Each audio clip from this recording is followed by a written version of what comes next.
Hi friends, welcome back to my channel Jaya Hegde YouTube channel. Friends ನೋಡಿ, ಡೇರೆ ಹೂಗಳು ಮಳೆಗಾಲದಲ್ಲಿ ನಮ್ಮ ಕಡೆ ಮಳೆಗಾಲದಲ್ಲಿ ತುಂಬ ಚೆನ್ನಾಗಿ ಹೂ ಬಿಡುತ್ತೆ. ನೋಡಿ ಎಷ್ಟು ಚೆನ್ನಾಗಿ ಹೂ ಬಿಟ್ಟಿತ್ತು.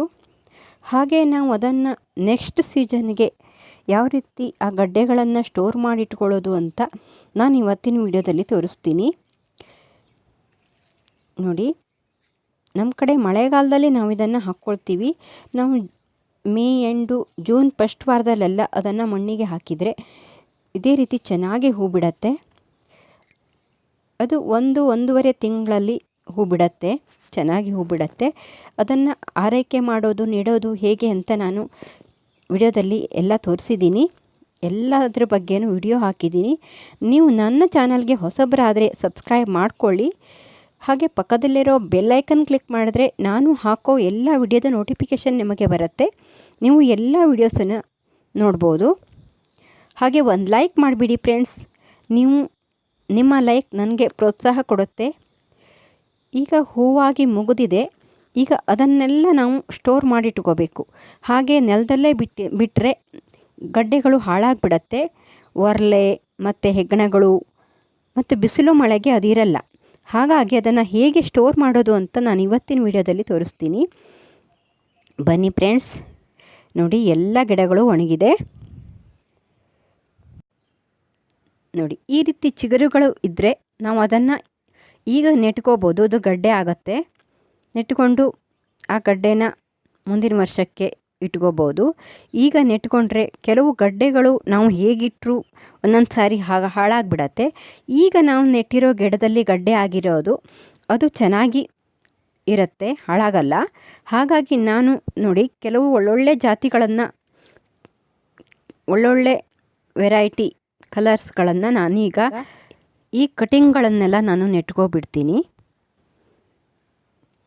ನೋಡಿ ಫ್ರೆಂಡ್ಸ್, ಈಗ ನಾವು ಈ ಗಡ್ಡೆನ ಸ್ಟೋರ್ ಮಾಡಿ ಇಟ್ಕೋಬೇಕು. ಗಿಡನೆಲ್ಲ ಕಟ್ ಮಾಡಿ ಗಡ್ಡೆನ ನಿಧಾನವಾಗಿ ಮಣ್ಣಿಂದ ಬಿಡಿಸಿ ಇದನ್ನು ನಾವು ಯಾವ ರೀತಿ ಸ್ಟೋರ್ ಮಾಡಿಡೋದು ಅಂತ ಈ ವಿಡಿಯೋದಲ್ಲಿ ತೋರಿಸ್ತಾ ಇದ್ದೀನಿ. ನಾವು ಇದನ್ನು ಹೀಗೆ ತೆಗೆದು ಒಂದು ಕಡೆ ಸ್ಟೋರ್ ಮಾಡಿಟ್ಕೊಂಡ್ರೂ ಆಗತ್ತೆ. ಮರಳಲ್ಲಿ ಅದನ್ನು ಇಡಬೇಕು, ಹಾಗಿಟ್ಕೊಂಡ್ರೆ ಆಗತ್ತೆ. ಅದೇ ನಾನು ಈಗ ತೋರಿಸಿರೋ ಮೆಥಡಲ್ಲಿ ನೀವು ಇಟ್ಕೊಂಡ್ರೆ ಒಂದು ಗಡ್ಡೆನೂ ಹಾಳಾಗಲ್ಲ, ಚೆನ್ನಾಗಿ ಇರುತ್ತೆ. ಯಾವುದೇ ರೀತಿ ಗೆದ್ದಲುಗಳು, ಹರಳೆಗಳು ಮತ್ತು ಹೆಗ್ಗಣಗಳು ಯಾವುದು ತಿನ್ನಲ್ಲ. ನೋಡಿ, ಈ ರೀತಿ ಮಣ್ಣನ್ನು ನಿಧಾನವಾಗಿ ಬಿಡಿಸಿ ಗಡ್ಡೆಗೆ ಯಾವುದೇ ರೀತಿ ಕಟ್ಟಾಗದಂತೆ ಮತ್ತು ಪೆಟ್ಟಾಗದಂತೆ ನೋಡ್ಕೊಳ್ಳಿ. ಚೆನ್ನಾಗಿ ಬಿಡಿಸಿ. ನಾವು ಪಾಟಲ್ಲಿರೋದಾದರೆ ಮಣ್ಣನ್ನು ತೆಗೆದ್ರೆ ಗಡ್ಡೆ ನಿಧಾನವಾಗಿ ಚೆನ್ನಾಗಿ ಬಿಡಿಸ್ಲಿಕ್ಕೆ ಬರುತ್ತೆ. ಆದರೆ ನಾವು ನೆಲದಲ್ಲಿ ನೆಟ್ಟಾಗ ಈ ರೀತಿ ನಿಧಾನವಾಗಿ ಅದನ್ನು ಬಿಡಿಸ್ಕೊಳ್ಬೇಕಾಗತ್ತೆ. ನೋಡಿ, ಸುತ್ತ ಅದನ್ನು ಬಿಡಿಸಿ ನಾನು ಅದನ್ನು ತೆಕ್ಕೊಳ್ತೀನಿ.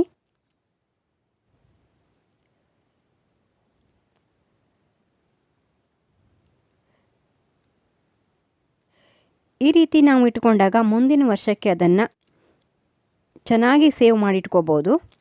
ಒಬ್ಬರು ಕೇಳಿದರು ಮುಂದಿನ ವರ್ಷಕ್ಕೆ ಯಾವ ರೀತಿ ಸ್ಟೋರ್ ಮಾಡಿಟ್ಕೊಳ್ಳೋದು ಅಂತ ತೋರಿಸಿ ಅಂತ. ನಾನಿವತ್ತು ಇದನ್ನು ತೋರಿಸ್ತಾ ಇದ್ದೀನಿ.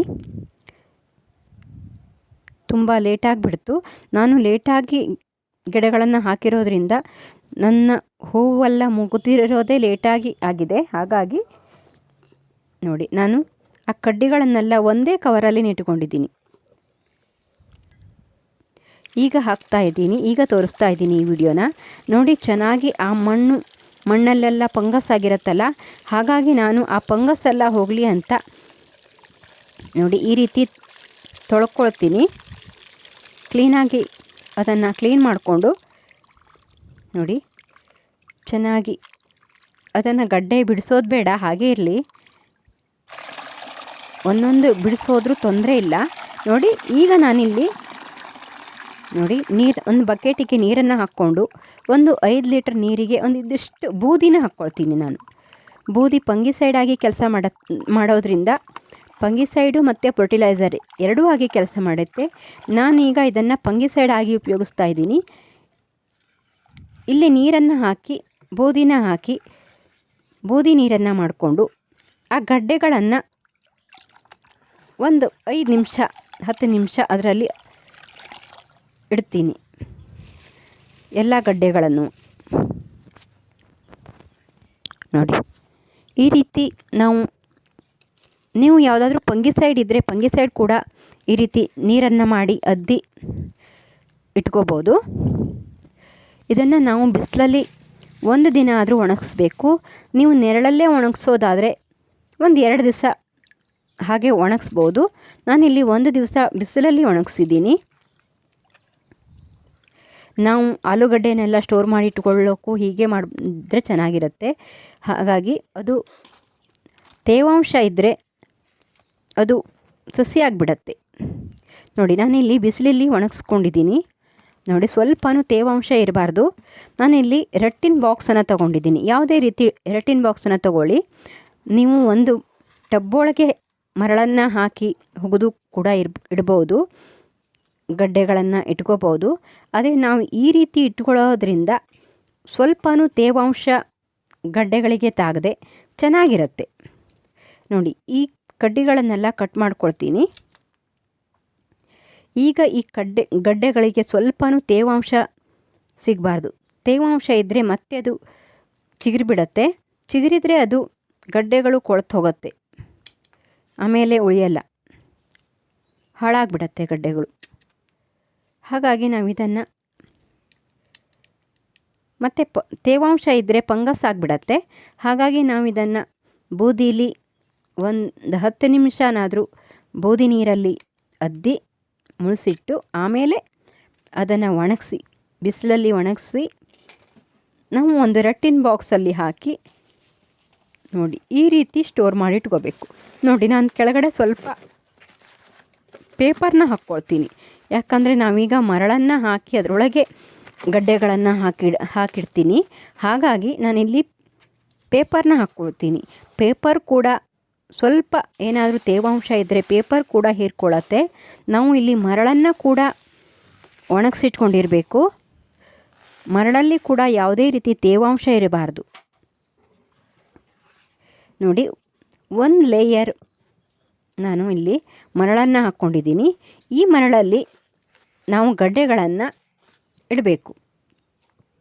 ನೋಡಿ ನಾನು ಯಾವ ರೀತಿ ಇಡ್ತೀನಿ ಅಂತ ನೋಡ್ಕೊಳ್ಳಿ. ಇಲ್ಲಿ ಫ್ರೆಂಡ್ಸ್, ನಾನು ಗಾರ್ಡನ್ ವೀಡಿಯೋಸ್ಗಳನ್ನು ತುಂಬಾ ಮಾಡಿದ್ದೀನಿ. ನೀವು ಯಾರಾದರೂ ನೋಡಿಲ್ಲ ಅಂದರೆ ನೋಡಿ. ಇಷ್ಟ ಆದರೆ ಒಂದು ಲೈಕ್ ಮಾಡಿಬಿಡಿ ಫ್ರೆಂಡ್ಸ್. ಮತ್ತು ನಾನು ಸಿಮೆಂಟಿಂದ ಯಾವ ರೀತಿ ಪಾಟ್ಗಳನ್ನು ಮಾಡೋದು ಅಂತಲೂ ತೋರಿಸಿದ್ದೀನಿ. ನೋಡಿ ಈ ರೀತಿ ಗಡ್ಡೆಗಳನ್ನು ಇಟ್ಟು ಮತ್ತೆ ಇದರ ಮೇಲೆ ಸ್ವಲ್ಪ ಮರಳನ್ನು ಹಾಕಬೇಕು. ಸ್ವಲ್ಪ ಮರಳನ್ನು ಹಾಕಿ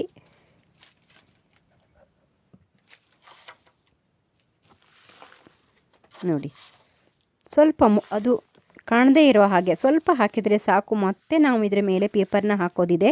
ಹಾಗಾಗಿ ತೇವಾಂಶ ಎಲ್ಲ ಪೇಪರ್ ಹೀರ್ಕೊಳ್ಳುತ್ತೆ ಅಂತ ಪೇಪರ್ನ ಹಾಕ್ತೀನಿ ನಾನಿಲ್ಲಿ. ನೋಡಿ ಈ ರೀತಿ ಪೇಪರ್ನ ಮತ್ತೆ ಹಾಕ್ಕೊಂಡು ಮತ್ತೊಂದು ಲೇಯರ್ ಮರಳನ್ನು ಹಾಕಿ ಮತ್ತೊಂದು ಸ್ವಲ್ಪ ಗಡ್ಡೆನ ಹಾಕ್ತೀನಿ. ನೀವು ಇದೇ ರೀತಿ ಎಷ್ಟು ಲೇಯರ್ ಬೇಕಾದರೂ ಪೇಪರು ಮತ್ತು ಮರಳನ್ನು ಹಾಕಿ ಮಣ್ಣನ್ನು ಅಲ್ಲ ಮರಳನ್ನು ಹಾಕಿ. ಮಣ್ಣಲ್ಲಿ ಫಂಗಸ್ ಇದ್ಬಿಡತ್ತೆ. ಹಾಗಾಗಿ ಮಣ್ಣನ್ನು ಹಾಕಬೇಡಿ. ನೀವು ಇಲ್ಲಿ ಮರಳನ್ನೇ ತಗೊಳ್ಳಿ. ನೀವು ಇಲ್ಲ ಅಂದರೆ ಮರಳಿಲ್ಲ ಅಂದರೆ ಸಾದಾ ಪೇಪರ್ನಾದರೂ ಇಡ್ಬೋದು. 1 ಲೇಯರ್ ಪೇಪರು ಮತ್ತೊಂದು ಲೇಯರ್ ಪೇಪರ್ ಹಾಕಿ ಇಡ್ಬೋದು. ಮಣ್ಣನ್ನು ಹಾಕೋದಾದರೆ ಬಿಸಿಲಲ್ಲಿ ಚೆನ್ನಾಗಿ ಒಣಗಿಸ್ಕೊಂಡು ಮಣ್ಣನ್ನು ಹಾಕಿ. ಆದರೆ ಇದಕ್ಕೆ ಮರಳೇ ಬೆಸ್ಟ್. ನೋಡಿ ಈಗ ಇದರ ಮೇಲೆ ಮತ್ತೆ ನಾನು ಮರಳನ್ನು ಹಾಕಿ ಮತ್ತೆ ಪೇಪರ್ನ ಹಾಕಿ ಮೇಲ್ಗಡೆಯಿಂದ ಮತ್ತೆ ಪೇಪರ್ನ ಮುಚ್ಚಿ ಈ ಬಾಕ್ಸನ್ನು ಕಟ್ಟಿ ಇಡಬೇಕು.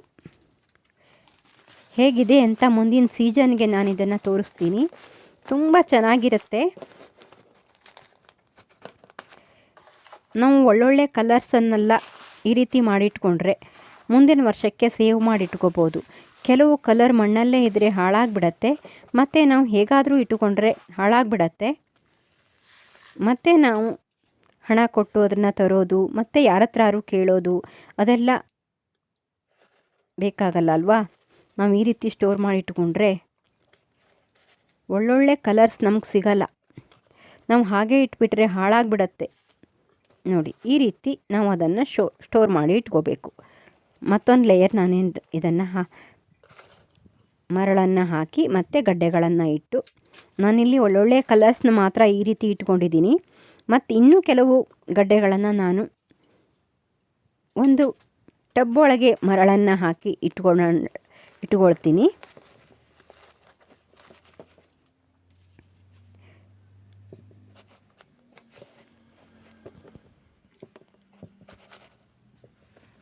ನೋಡಿ ಈ ರೀತಿ ಮಾಡಿ ಮತ್ತೆ ಅದರ ಮೇಲೆ ಮರಳನ್ನು ಹಾಕಿ ನೋಡಿ ಆ ಗಡ್ಡೆಗಳು ಕಾಣಬಾರ್ದು, ಆ ರೀತಿ ಮರಳನ್ನು ಹಾಕಿ ಮತ್ತೆ ಪೇಪರ್ನ ಮುಚ್ಚಿ ಇಡಬೇಕು. ನೋಡಿ ನೀವು ಇದನ್ನು ಎಲ್ಲಿ ಬೇಕಾದರೂ ಮನೆ ಒಳಗೆ ಇಟ್ಕೊಂಡ್ರೂ ಪರವಾಗಿಲ್ಲ, ನಾವು ರಟ್ಟಿನ ಬಾಕ್ಸಲ್ಲಿ ಹಾಕಿರ್ತೀವಲ್ಲ, ಹಾಗಾಗಿ ತುಂಬ ತೇವಾಂಶ ಇರೋ ಜಾಗದಲ್ಲಿ ಇಡಬೇಡಿ. ನೋಡಿ ಈ ರೀತಿ ನಾವು ಇದಕ್ಕೆ ನಾವು ಏನಾದರೂ ಒಂದು ದಾರನ ಕಟ್ಟಿ ಇಡ್ತೀನಿ. ನೋಡಿ ಈ ರೀತಿ ಒಂದು ದಾರನ ಕಟ್ಟಿ ನೀವು ಎಲ್ಲಾದರೂ ಇಟ್ಕೊಳ್ಳಿ, ಆದರೆ ತೇವಾಂಶ ಇದಕ್ಕೆ ಮಳೆ ನೀರು ಮತ್ತು ತೇವಾಂಶ ಇಲ್ಲದೇ ಇರೋ ಜಾಗದಲ್ಲಿ ಇಟ್ಕೊಳ್ಳಿ. Thank you for watching. ಮುಂದಿನ ವಿಡಿಯೋಗಳಲ್ಲಿ ಸಿಗೋಣ. ವಿಡಿಯೋ ನೋಡಿದ್ದಕ್ಕೆ ಧನ್ಯವಾದ ಫ್ರೆಂಡ್ಸ್. ಬಾಯ್.